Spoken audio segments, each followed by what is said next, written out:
Katya, I'm so excited to have a conversation with you this morning. So thank you so much for joining us. I'm so excited also. My pleasure.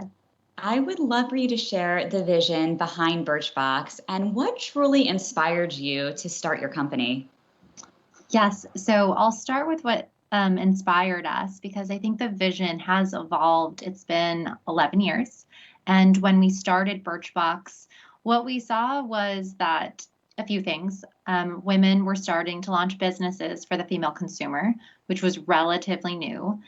We also saw something that really pushed us to start the company, which was the fact that the beauty industry in 2010 was only sold on the internet. 2% of all sales were on the internet.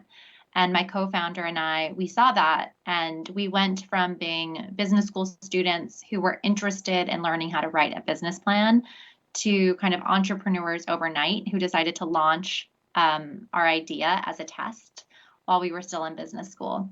And so when we thought about that 2%, we asked ourselves the question, why? Why isn't beauty penetrating higher on the internet?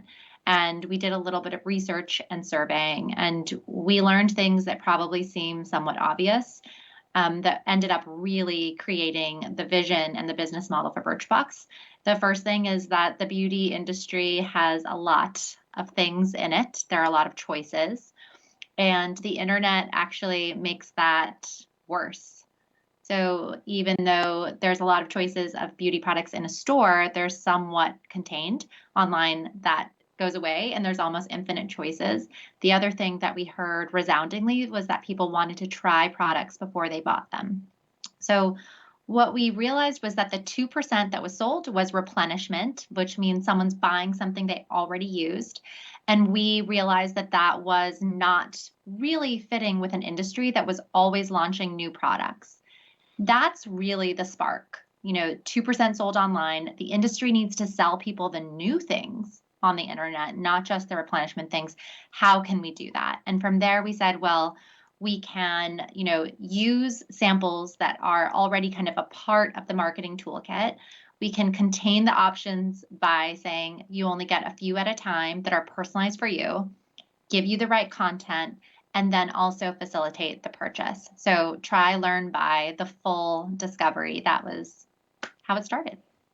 And how did you select the initial brands that you worked with when you first launched? And how has that process changed over time?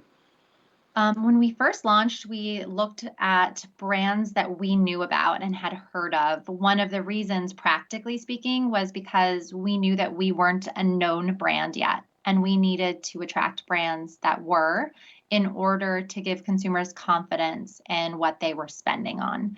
So we reached out to brands we had heard of. We weren't in the beauty industry. We weren't really even super beauty engaged. So they were the big brands. And they were really skeptical about the idea, but they were also willing to test it because we were only testing it for 200 consumers for a couple months. So we actually got a lot of yeses. Today, it is a lot more complex. We have a merchandising team and we use algorithms, but it really does. What's really transformed it over time is that Birchbox is a brand. And so now we really can work with a lot of independent brands, and it's almost a lot more democratic. Obviously, there are great products from the well-known brands too, but it's really fun because we can actually let the product kind of stand for itself and consumers trust Birchbox. So the way it works is that we, look out into the market. We're always seeing what's launching. Brands reach out to us. Our merchandising team looks at our customer base and what their attributes are and says, okay, here are products and then brands that we think are a fit for Birchbox. Then we talk to them, negotiate, and we really try to put together campaigns for a year of working with a brand. That's always the goal.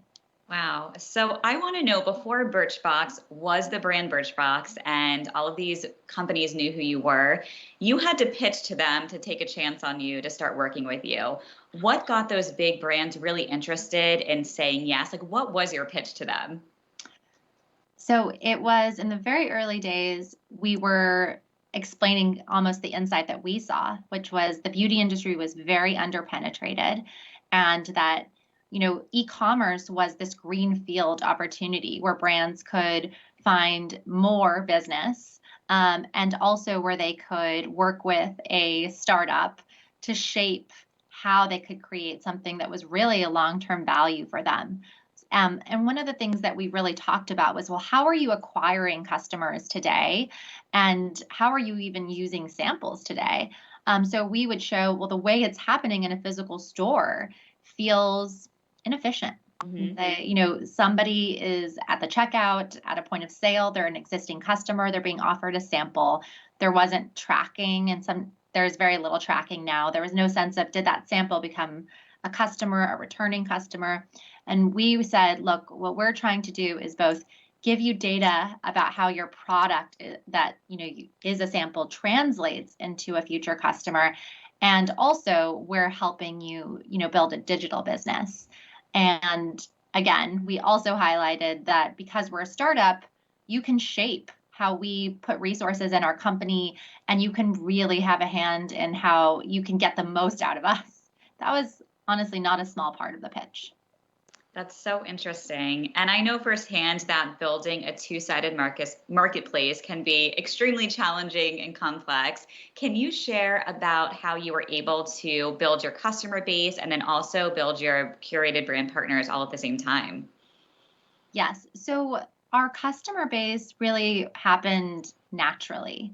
There was a lot of skepticism when we launched that it would be possible to have customers, because the idea was that customers had never paid for sampling. Sampling was always perceived as a free gift, a non-transactional activity. And so, that was one of the biggest skepticisms about the business in general. But actually, we had no problem convincing people that for a small amount of money, they could become a much better consumer in beauty. They could learn about what they wanted to buy before they made the investment. And that actually resonated quite quickly. And the business on the demand side was pretty viral for a very long time. On the supply side, it was actually much harder because a lot of reasons. I think we were brand new. Nothing had ever been established like us. And we were asking brands to do something very different in terms of customer acquisition efforts. And we were not beauty people either. So we were even learning, like, who do we talk to about this? Is it the marketing team? Is it the brand manager? Is it the CFO? It turns out it's a mix of people, and it depends on the brand. But we were really learning, how are we going to get brands to really not just give us samples one time, but become a recurring customer on that side, to your point on the two-sided marketplace. And the biggest challenge, like I said, for the first many years was supply. And that was something that was really unexpected. And we had to build up a team to do that business development and supply side so that we could kind of almost have marketing campaigns on the B2B side really early on. And that was where I spent a lot of my hours in the first several years. How has your role within the company and what you're responsible for changed over the years as you've grown as a company? It's changed so much. Like I said, when I started, it was a lot about closing our brand partners and almost establishing Birchbox as a brand in the market for the beauty industry, but also, public facing consumer industry. And I spent almost, 10% of my time, maybe 20% in the office. I was always out of the office pitching and trying to get more awareness for the company. And now it is completely different. I spend so much time really focused on coaching the team, building the team, creating an environment that is worthy of the best talent, and where the best talent can have, an opportunity to really realize their potential. That's mostly what I spend my time thinking about. And then also a lot of time communicating on the finance side in terms of with our investors, with our board, getting a sense of, what are all of the stakeholders thinking and how can I manage all of that and run the business and, keep going. So how do you manage your time now? You're a busy mom of 4 little ones and also managing this growing company. What does your day-to-day look like? And any tips you can share for busy working mamas who are trying to manage it all? Day to day, I don't know if there's a ton of predictability. I'm working a lot, and I think one of the big tips is just letting go of this idea of balance, and instead just striving to enjoy how you're spending your energy in life. And I kind of think about, that being the end game and the goal, and not really trying to be rigid about the definition of that. So part of why I spend so much time thinking about how can I create an environment where the best talent can do their best work is also because that's energizing to me. That's an environment where I can do my best work, and I love spending my hours there. I also, as a woman, as a founder, and as a CEO, have had the flexibility to, or had the ability, I guess, to set the tone that it is okay that your life is happening around you, whether you're a parent or not, life is happening around you. And that's been really rewarding too, to be able to say, it's okay if my kids are kind of in the background of this meeting or disrupting it, or if I need to like suddenly do something family oriented, that is not going to derail the whole business. And so, that's been also really wonderful and really privileged. I recognize that I have a very privileged position to be able to both experience that flexibility, but also extend that to my team and to the working environment at Birchbox. But I start early. I mean, this is early. We got this started very early today, and I have half my team in Europe, so meetings often start early, and then I might try to like go offline for a little bit to take the kids to school or wait with them at the bus to get picked up. And then, last night I left work early or early-ish around 5:30 to take my kids to their last Little League game, but then I was on Slack and then woke up super early to do more work. And it's just, letting it be fluid and not, I guess, I guess it's a lot about being nice to yourself about playing the long game in life. Absolutely. I can completely relate. And we were talking offline, but before we started this conversation this morning, that we both went through very challenging pregnancies on bed rest and having to learn how to navigate running a business. And I know you were fundraising during that time and trying to manage an unexpected situation. Any advice you can share based on that experience going through a challenging and almost traumatic, situation while you were trying to build your business with so much pressure on you, and how you got through it and how others can too? Yeah. I mean, women are amazing, amazing. Mhm. First bit of advice is a little bit on feminism. One of the things that really occurred to me coming out of that, I had my experience, but women have all sorts of experiences around, trying to get pregnant, being pregnant, children themselves and their careers. And I had this epiphany that the dialogue around feminism is really putting us in a defense position. We're being asked questions like, can we and are we worth it? And we're answering them. And my first bit of advice is for women to be on offense. What questions do you want to answer? What questions are not right for us to answer? How do we control the narrative around being a woman, and not just let the narrative being controlled by others? That feels really important to me, that we really think of ourselves as driving the narrative about being women and mothers and working mothers, not us just, taking what's out there and trying to say like, no, no, no, we're good enough and we can and it's possible and we will. I mean, why are we answering those questions? Do we have any doubt that women are excellent at this? I mean, I have no doubt. Women are so strong. They're dealing with so many things all the time, and they're showing up at work and just really crushing it on so many dimensions.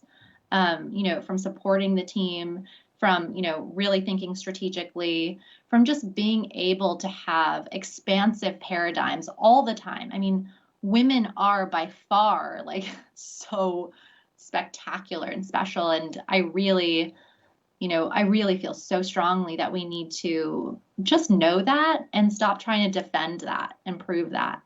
Knowing that is a very powerful shift for us.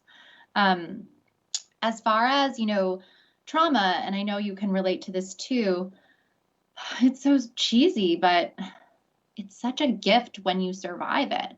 Yep. It totally changes your perspective on life. And I think can really be these moments of growth and personal growth. And your personal growth absolutely impacts your career, your work self too. So, one of the things that I've noticed about hard things is that that's just when exponential growth happens. And so I try now when I see something really hard, when I feel the stress kind of like coming up in my body, to get more centered and at peace with the idea that it always ends up being such a gift. How can I start to feel more eager about what's coming from it versus hating that it's here? Yeah. No, I completely agree. And that's such beautiful, beautiful advice. What would you say has surprised you the most about being an entrepreneur? So many things. I mean, I really thought I was self aware. I really thought that I understood how hard something could be and that I was resilient and tough and could handle it. One of the things that's just really surprised me is that it's been beyond my wildest expectations of hard, and that I find it so rewarding and love it so much and would choose it for the rest of my life. But like that, if I knew, in 2009 and 10 when we were starting this, that if I could see the future, I would never have chosen it. Yep. Almost like the biggest surprise is that living a life that has exceptional challenges is exceptionally rewarding, but that you could only know that in it. It would be Absolutely. really hard to know that just trying to see and look out and observe it. Absolutely. What are you most excited for that's coming up for Birchbox and then for you personally? Um, so for Birchbox, I'm just really excited. I mean, it's been 11 years and we've had such an incredible journey. We've learned so much about the consumer and about the market and about ourselves and about where we want to be. And I think are almost growing up into a business that I'm just so proud of as we, invented something 11 years ago. We're looking at disrupting that again in a way that provides even more value to consumers, even more value to partners, and is a place to work that honors the talent that we have. And we've been working on that, and I'm so excited when I'm able to share more about it. But honestly, what's great is that there isn't just one shiny milestone that I look at anymore. It's just the day to day of feeling like we're doing good work, and that we can be really proud of setting out to try to have something that's really high integrity on all fronts, which is harder than you think. And I guess more absent than I expected. That, I kind of, I guess, assumed that that's what we all want is just this high integrity life. But it is a lot of work. But like I said, very rewarding. On the personal side, it's been so nice to start to see family again. I'm really excited. I just saw my mom and my stepdad, and now I'm going to see my dad, some of my siblings I haven't seen. So that's been so great. And yeah, I feel really lucky that this year happened because, again, it reminded us about a lot of things personally and professionally. I think on the professional side, that people can change so dramatically is always exciting for an entrepreneur. Absolutely. And always continuing to find the good in challenging situations. Well, Kasia, thank you so much for sharing your story and journey. I know we could talk for hours about it, but truly appreciate having this conversation with you. It's now my pleasure to welcome back to the stage our MC, Tagreed.